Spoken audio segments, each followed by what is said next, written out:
inni tokko gatiittii isa tokko irra ejjechaa gaafa deemuu jalqabu uummanni Oromoo dubbiin galtee fi dafee dacha'e malee hedduun isaa achi keessa gaafa ture duula guddaatu nurra ture. Jechuun duula of si jibbisiisu hundan himatan dugdan dhungatanii hundan dubbatanii jechuudha Oromoon malee waan of nama jibbisiisu baay'eetu ture.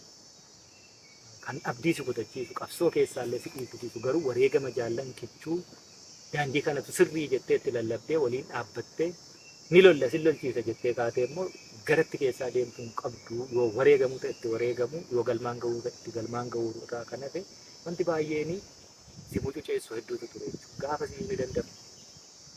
Har'a immoo budaa akka budaatti argee hubateera Oromoo. Egaa hin beeku budaa ennaa jedhan inni maasaa malee nama nama nyaatu hin beeku. Yeroo hedduu jetteen akkasii jira waan ta'eefi isa akkasitti nama nyaatu san Oromoo yeroo adda baafatee jiru. Ilmaan isaa waan qabeenya miti waan biraa miti ilmaan isaa itti gabbaraa yeroo jiru. Ilmaan isaa immoo bobbaasee biraa namni Oromiyaa keessatti battala isheen qabattee loltutti waliin ciisee wareegama kaffalaa jirutti battala qabatee lola keessatti fidee nyaachisaa obaasaa jiru kana keessatti waraanni bilisummaa Oromoo akka ati jettee akkamiin dandamataa inni ati jettu akkatti dandamatu sirriitti hin dubbatu. Hin dandamataa ture argiteettu. Isheen kun guddaa miti. Kun dhamadhaa dhaamni sun dhangala'uu iyyuu qaba. Taa'ee cittoo si hooksisuu hin qabu mala'uudha qaba. Daandiin ittiin adeemnu suni gara rarraga bilisummaatti nu geessu tarsiimoo lafaa qabnu hanga ammaa sigigaataa dhufee kan itti milkaa'uu danda'u. Waraanni bilisummaa Oromoo waan godhi jetteef waan hin godhin jette itti amanee waraana godhudha. Humni xiqqaan suni carraa hundi nyaapuu hin danda'u jedhu kennameefii sana abbaan fudhate jaarmiyaatti deebi'aa jira. Abbaan hin fudhanne immoo cittee baddii jechuudha. Kanaaf waan nama yaaddeessu tokko iyyuu hin qabu. Yoo ilaaltee ololichi guddaa isa hin beekne yaaddeessa. Kanaaf si keessa jirra waan yaaddeessu hin qabnu waan hojjennu beekna waan ta'eef. Akkamitti akka hojjennu beekna waan ta'eef. Akkamitti dandamataa hoo itti akkatti dandamatu yoo himne akka inni hin dandamatne immoo warra dhaga'u jira jechuudha. Kanaaf akkatti dandamatu anumaaf siif beeku.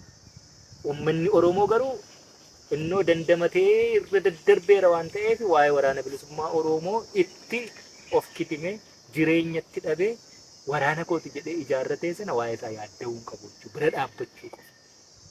Ololaaf bolola jirtu sana dhugaarraa seecca'ee adda baafachuu danda'u malee kufaatii waraana bilisummaa Oromoo abjuun hin argamu.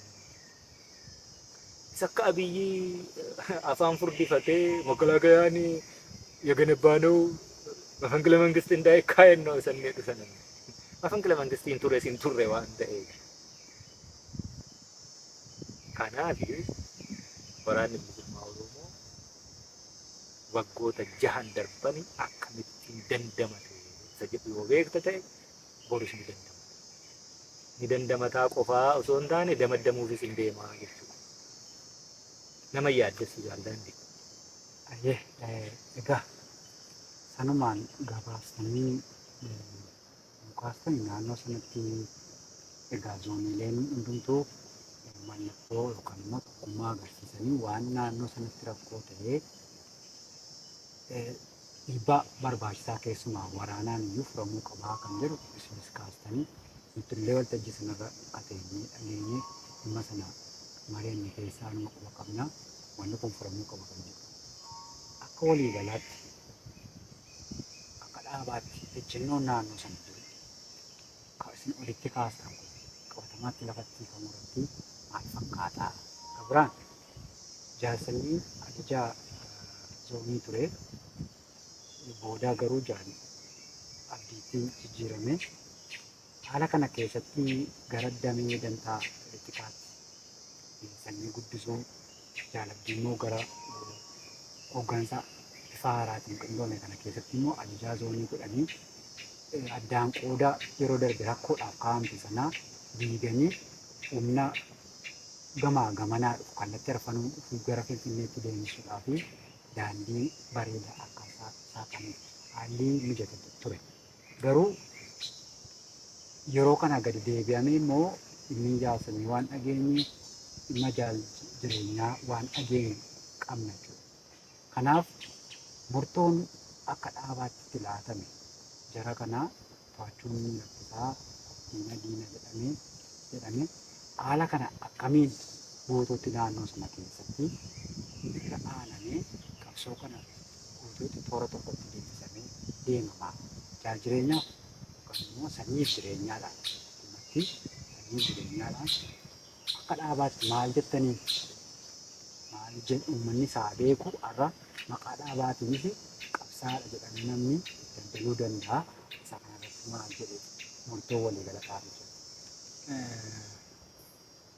Akkamittiin dandamata waraanni kun jette jennaan akkatti dandamatu yoo himate warri akka dandamatu hin seene immoo sana kaawuntar gochuu irratti hojjeta siin jedheen ture achuma na deebisaa jirta malee jaal daandii jara kana zoonii 8 irratti walii galee erga quunnamtii diinaa qabaatanii sadarkaa kanatti deemanii carraan kennameefii ture zoonii kana qopheessite mitiire carraan kenname suni waraanni achi jiru suni seeraan isaan to'ate zooniin isaan keessa jiran immoo ajajaa zoonii giddu galaa jaalabbii dhugaa jala jiru waan ta'eef achitti akka gabaafamu jedhamee ture sanan goone waan ta'eef erga sanan goone inni itti aanu waraanni bobbaa fi kallattii dhaqa. Bobbaa fi kallattii waraanaa sana asirratti akkasi jechuun barbaada. Dubbiin akkamitti dandamataa jettee sanaati waan ta'eef akkatti kana fixatus beeka. Carraa kennitee fi dhugaa jirtu dhufee akka jaalaatti taa'ee seerri waan isa gaafatu seeraan gaafatama seenaa jalaa bahuuf seeraan gaafatamuu wayya. Kana godhatee xumurachuuf erga didee kallattiin kaahame suni kallattii bobbaa waraanaa ganzoonii hundaa. Kallattii bobbaa waraanaa kana immoo akkamittiinidha eessa taa'ee maalittiin jettu maal jedhamee akka dhaabaatti murtiin jiru maal fakkaataa yoo jedhe murtii dhaabaa miidiyaa irratti miti kana beeku. Murtiin dhaabaa erga hojiitti hiikamee jaallan bobbaa kallattii kanaa fudhatanii akkaataatti rakkoon kun furamu erga furanii ka'aniiti rakkoon sun furameera ibsamuu danda'a. Maaliif carraa kennamee quba qabna waan ta'eef. Situ walitti nu qabaatu waan ta'eef. Waraanni hundi isaa achi keessatti nyaaba quunnamuu hin danda'u, gowwoomfamaan jiraachuu danda'a, wallaalaan jiraachuu danda'a. Gatii maramaddiin isaa immoo achi ta'e achi taa'aa jiru jiraachuu danda'a waan ta'eef suni akkaataatti jaarmiyaatti dhuunfatanii ta'e itti himamu. Jaarmiyaatti dacha'aa jira. Kan jaarmiyaatti dacha'uu didee cichee hojii madiinaa sana galmaan hangaa jedhe immoo akkam gootu yoo jette ta'e akkas goona hin jenne akka goonu gochaa jirra waan ta'eef. Akka goonu yeroo gabaabaatti gaafa fixanne inni garatti citu qaba. Guyyaatu deebii kennaa jechuudha.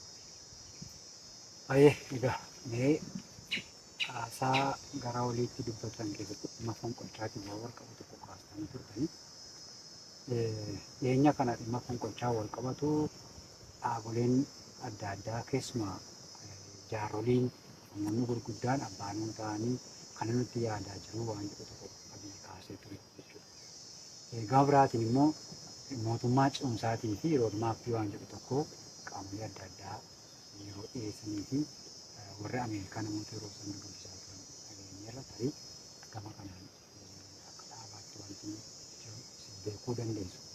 Akka waliigalaatti inni nama hin jiru jettan fonqolchi mootummaa Abiyyi Ahmed haasaa sanaa kan ce'umsaatu dhiyaatuuf deemaa jiru kana gara fonqolchaatiin kaasee namoota Oromoo mootummaa Oromooti jedhamsa ittiin soraachisuu fi ittiin kakaasuuf immoo namoota sana ittiin qabachuuf immoo maal yaadeeti maaliif jennaan namoota kana miti waan xiqqoo hawaasa ganda keessaatii fi waa dubbatan iyyuu yeroo itti ajjeesu agarra. Dhimma sanarraa maalirraa ta'eetu dubbate hiikoo maaliif qabaa? Ani hangam beekutti Itoophiyaa keessatti fonqolchumti yaalamuu fi namni walitti dhufee mari'ate jira yaadu hin turre. Somni aadaa fi jedheera namticha sanaaf somni aadaa qofaaf miti sodaan immoo qaamudha. Sodaataaf dabeessa sagal du'aa oolu arginee maddiinsaa qalaa'ee luqqa'ee dibataan qabee taa'aa jira. Anguma ani ilma mangistuu natti fakkaatan jedhee akkasuma ittuma fakkaruuti qilee bu'uuf deemu hanga mangistuun ga'e sana waan ta'u natti hin fakkaatu. Namni kun hidhiin itti luqqa'ee, fuulli itti luqqa'ee, arrabni furdatee dhukkubsataadha jechuu dandeenya. Kuni sammuudha dhibbata taate. Dhiphina isaa sana yeroo tokko gadi baasee yeroo haasa'u sobatti jijjiirratee waan hafuura baafatutti fakkaatu dubbata. Ati mee nama kana nagaa jechuu hin dandeessu jaaljalli. Nama meetira 50 abaaboo dhaabeenii akka biyya Itoophiyaa kana keessatti lafa magariisa akkasii kana keessatti namni mushurraan iddootti suuraa kaatu hin qabdu waan ta'eef meetira 50 dhaabeenii kana namni naa ajaa'ibsiifachuu dide nama jedhu akkasii saayikoo nama akkasiiti namni kun waan ta'eef abbootiin keenyi tokko fonqolcha uumuuf walitti dhufan. Hin argu iyyuu xixiqqni isaa ta'u fonqolchi irratti gaggeeffama. Fonqolcha warri gaggeessuu danda'u walii galee immoo jira yoo itti gaaffii bira. Naati soba abiyyii kanaa akka itti hiiktutu jiru. Nama daataa sobu nama bara durii xiyyaarri faa dhufe jennaani sanduuqa reeffaatti godhanii deebisanii jedhee daataa nama sobu akkasii. Nama yeroo jalqabaaf anatu sana hojjete kanatu kana hojjete erganii dhufee sun ta'e erganii nama rakkina gadaantummaa akkasii qaburraa wanti ati eegdu oduu akkasii. Mootummaa ce'umsaatu turuu fi namoota fakkeenyaaf akka gadduufaa akka ilkaan akka lidatuu faasii waa dhiyeessaa turan. Warri suni waan barbaadan itti fakkaate dhiyeessuu ni danda'u. Lidatuun amma yeroo hedduu afaan Amaariffaa mataatu fedhee waa babarreessaa turetu ture. Waan isitti fakkaate rakkoon Itoophiyaa akkaataa kanaan furamaa jedhu mataa dhufoota isaa immoo walitti fidee gara kitaabaatti akka barreessaa jiru waan akkasitti jedhu. Suni Ameerikaa walii waa'ee mootummaa ce'umsaatti dubbatamoo waan biraatii waan biraa. Abiyyi namoota akkasaati qaba. Namoota sammuun dorrobaa homaa tokko iyyaan.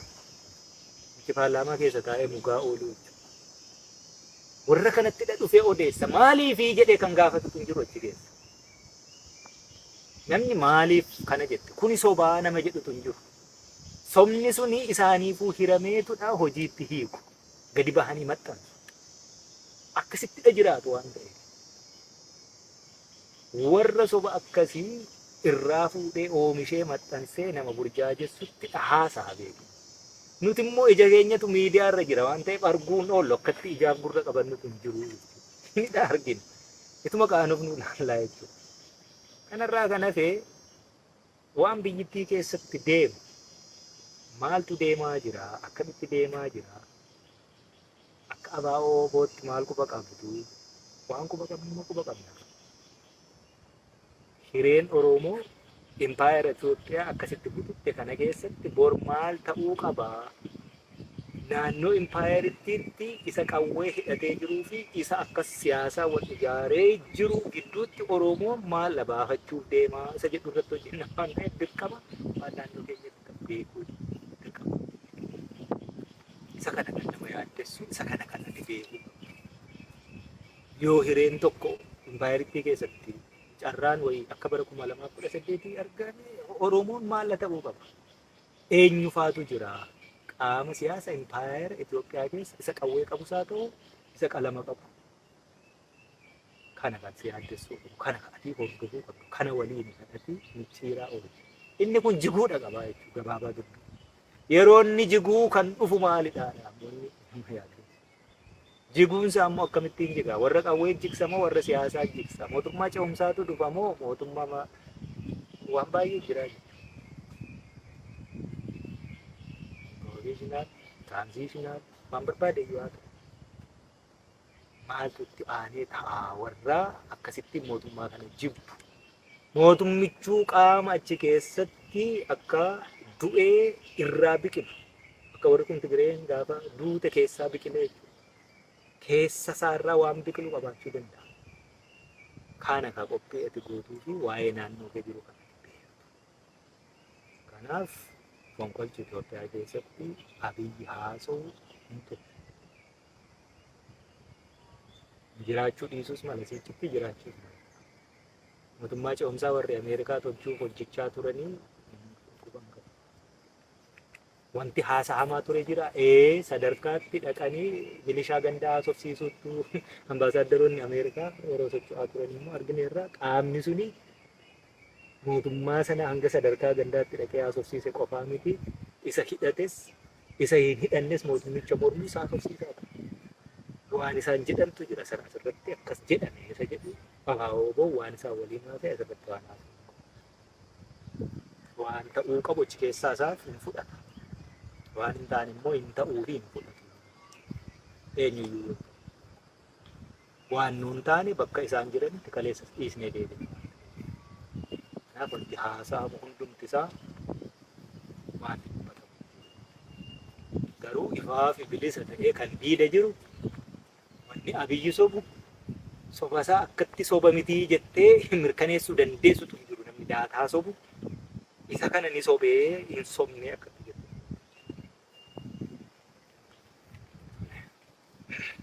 Egaa achumatti deemnaa torbee darbe kana haaromsa diinagdee jedhee mootummaa gadi baase keessatti gariin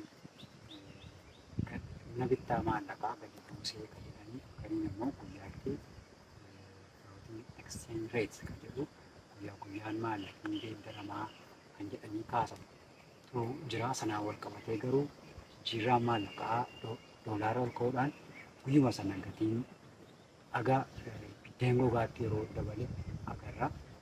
Qaaleensa kanaan dura ture isaan lakkoofsa gadi buusanii daataa sobdatanii 1919 gadi fidan kana deebisee yeroo ammeessamtu agarra. Deeggarsa kun hundumtuu kan taasifame ammoo deeggarsa IMF fi World Bank irraa liqaaf deeggarsa argatanirraa jedhama. Kanaaf deeggarsii fi liqii naannoo sanarratti argamu tokko akkuma Abiy Ahmed fa'aa akkuma kaleessaa IMF fi World Bankiin warra kan dhiyaate jedhanii arrabsaa turan ejjennoo sana qabaataniiru. Erga argatanii immoo wanni isaan argatan kun uummata ni fayyadamoo ni miidhaa eenyuun irra gargaaruuf wanni alatti dhufame. Isa kana gaasila warri profeeshiniin isaanii gara ikoonoomii fa'aa ta'e yoo dubbatan irra bareeda. Ani haguma natti fakkaate yoo irraa jedhe floating currency exchange ratein yeroo hedduu infleeshinii hamaadha fida biyya keessatti. Amma biyyattii kana keessatti wanti ta'e money devaluationii sila devaluationiin hin dhaabbata. Haga devaluate godhu exchange ratein doolaara waliin 50 ta'uu 100 ta'uu 150 ta'uu fixed ta'a. Amma kun floating godhe. Kun abbuma fedhee murteessa. Gabaa to'achuutu hin danda'amu. Silaa gabaan kan inni hundaa'u oomisharra dhaabbateeti. Biyyattiin immoo oomisha hin qabdu. Oomisha exchange rate yookaan immoo against dollar biyyattiin inni kunis sobarratti kan inni ijaarame jaalladha. Uummata miiliyoona 26 sanaa oltu beelarra jira yeroo jedhamee dubbatamutti qamadii biyya alaatti ergaa jirra. Namni irra deddeebi'ee akkamitti akkas ta'a waan kun nuu ifuu didee yeroo jedhutti kana jechuun keenyi qamadii silaa mootummaan waan nu gargaaru biyya alaarraa bitee fidee nutti gurguru asumatti itti gurguruu barbaada. Ekspoortiin keenya. Kanaaf wanni filoot godhu suni hin dhaabbatu jechuudha. Murtaa'aa miti. Gabaa to'achuu mayyuu hin dandeessu. Adeemsa keessa biyyattii keessatti maallaqni gatii dhabuu qofaa osoo hin taane gatii dhabeellee erga gatii dhabee gabaan to'atamee iddoo ittiin itti dhaabbatu fixed. Iddoon itti dhaabbatu sun hin jiru waan ta'eef birrii har'a kumtaala 2 baattee gabaa dhaqxeetu daabboo tokko bitte. Borummoo kumtaala 3 si gaafata. Iftaan immoo kumtaala 1tti gaddeebi'a. Achii immoo kumtaala 4 baattee gabaa dhaquu si gaafata. Jijjiirama. Jeequmsa fida.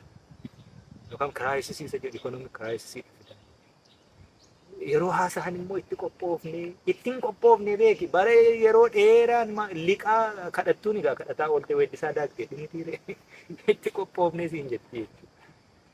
Yeroo dheeraa kadhataa turte jarri kun yeroo kadhataa daagdetti gatii bittaa maallaqaa against dollar akka gadi buusantu haasa'amaa ture.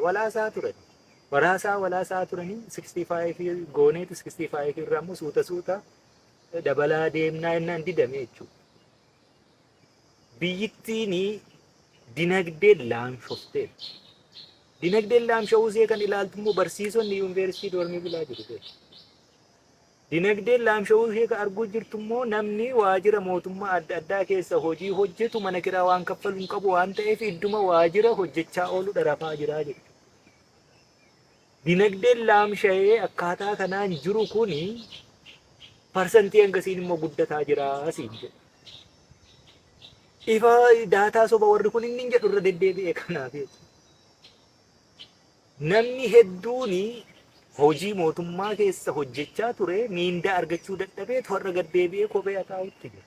Hojii dhabee waan kophee irraa argatutu irraa qoonqoo banamte duuchee bulaa jechuu waan inni mootummaa irraa argatu caala. Mootummaa sadarkaa sanatti kufee biyya kuffisee jiru kana maallaqa divaaluweet godhaatii liqaasinii kenninaa ennaa jedhanii yeroo dheeraa kadhataadha ture malee maallaqni divaaluweet akkaataatti ta'u sanayyuu ikoonomistoota fidanii irratti qopheessanii irratti mariisisanii akkaataa kamiinuu divaaluweet isa goonaa jedhanitti yaadama. Liqaan sun dhibu biyyimmoo jigaa jiru. Foreign exchange reetiin isaanii wanni isaan kaazinaa keessaa qaban yeroo hedduu torbee lama fa'aa jedhamanii.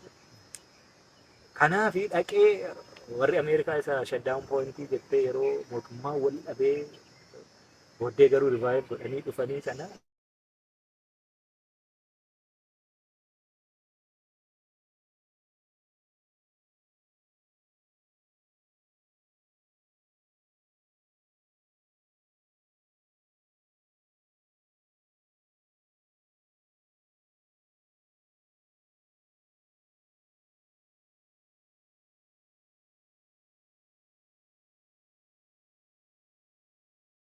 silaa malu qopheessine rakkoo akkaataatti dinagdeen kufe kana keessaa bahuu dandeenyu biyya alaatti ergaa jirra.